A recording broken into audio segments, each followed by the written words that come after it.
Oh, that was amazing. See, everybody, it's really hard because people say, "Oh, you grew up in Victoria," and it's like, well, I spent up to the age of I think 9, almost 10 in Victoria, Victorian country, and I had an incredible experience growing up in Victoria. Very, very adventurous. Um, and but then I moved to Queensland, and life changed completely. It started out by the first year we were there. My brother, I mean, it was it was traumatic. It was I speak of it fondly, but you would think that I would hate Queensland simply because the first year I was there, I was in boarding school with my elder brother now. My eldest brother was killed. My parents split up, and my mother met somebody new, and we had to try and get used to this new person in our life who, in our opinion, was trying to take over Dad's position, and of course he wasn't at all. And so it was a very traumatic and interesting year.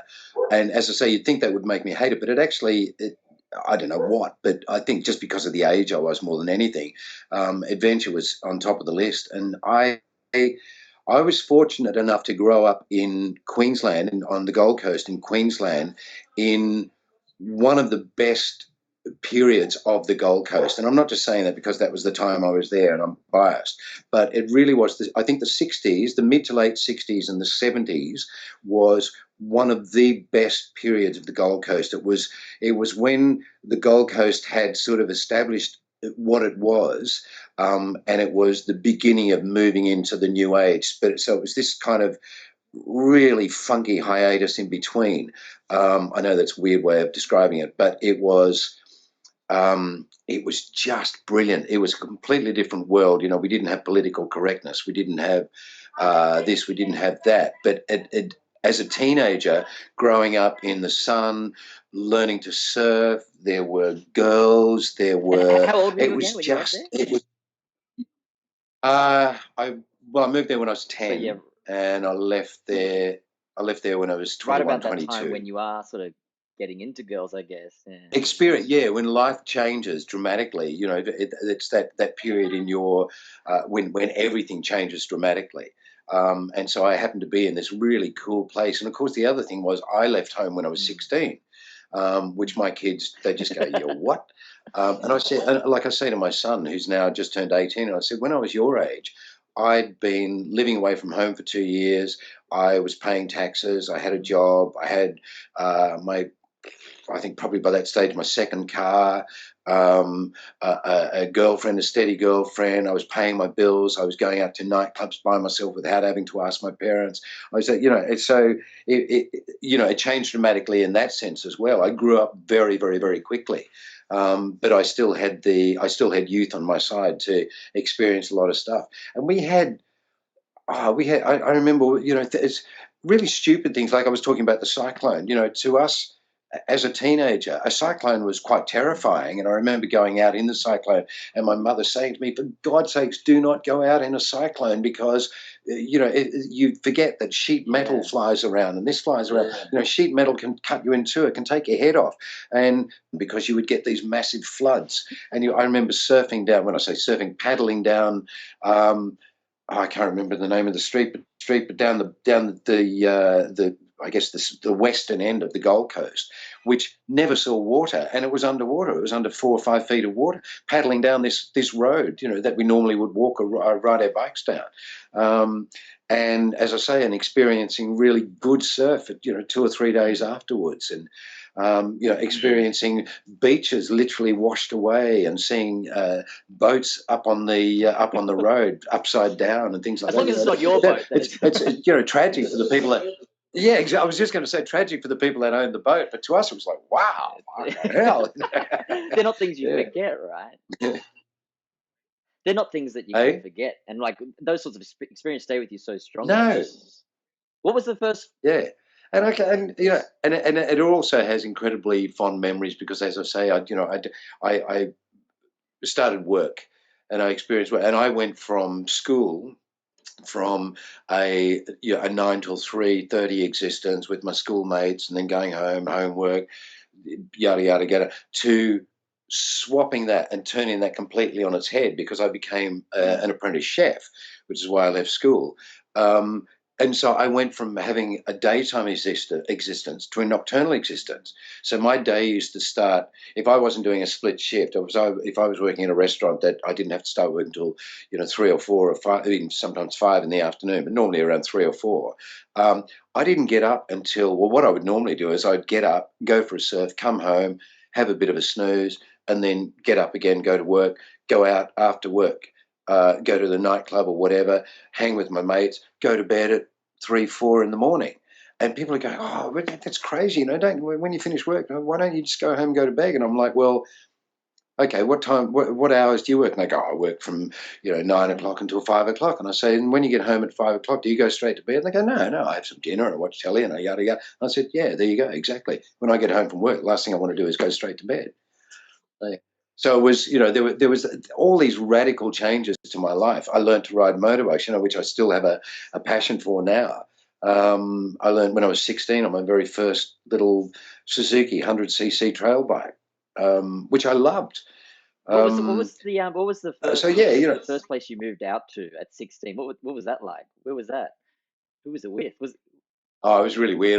I moved in with my brother and I think 6 other guys. So it was 8 of you into a house. Oh, my daughter's saying there's pizza here. Come and say hello to everybody. This is Darcy, everyone. Yeah, got to come in. Hello. Hey. Hello. This is Darcy, everyone. There's about 400 million people looking at you at the moment.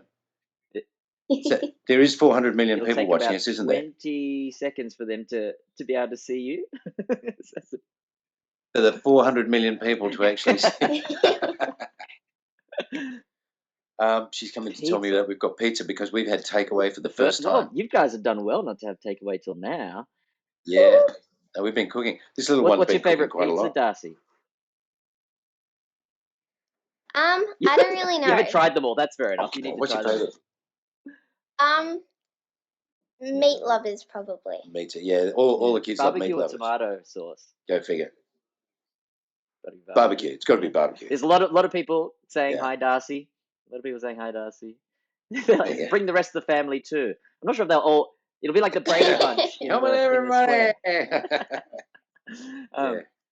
No, they're all busy eating pizza, scoffing the pizza before I get to it. Yeah. Well, I won't give you too much longer. But finish telling me about this house, though. Oh yeah. So yeah. Anyway, so we got to. So bye, Darcy. Bye. You can hear this though.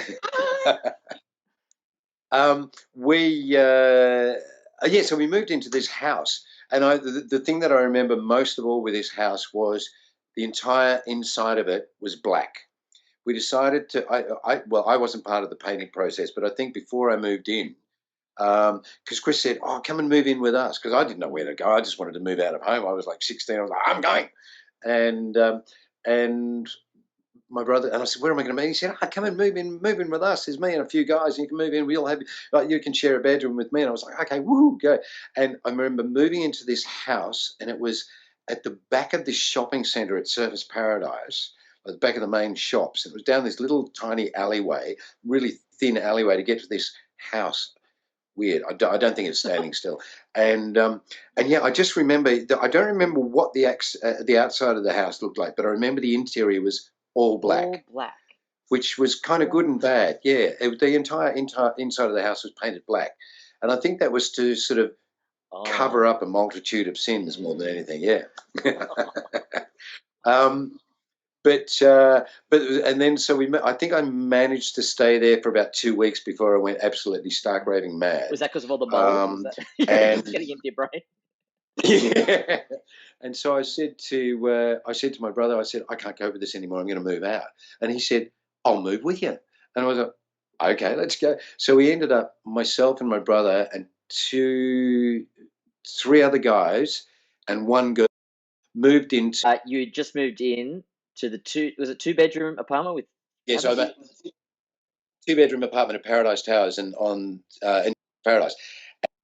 And at the time, this was in the very beginning of the 70s, and I think at the time it used to be the tallest building on the Gold Coast at 13 stories high. And I think by that stage, it was about the 4th tallest or something building on the Gold Coast.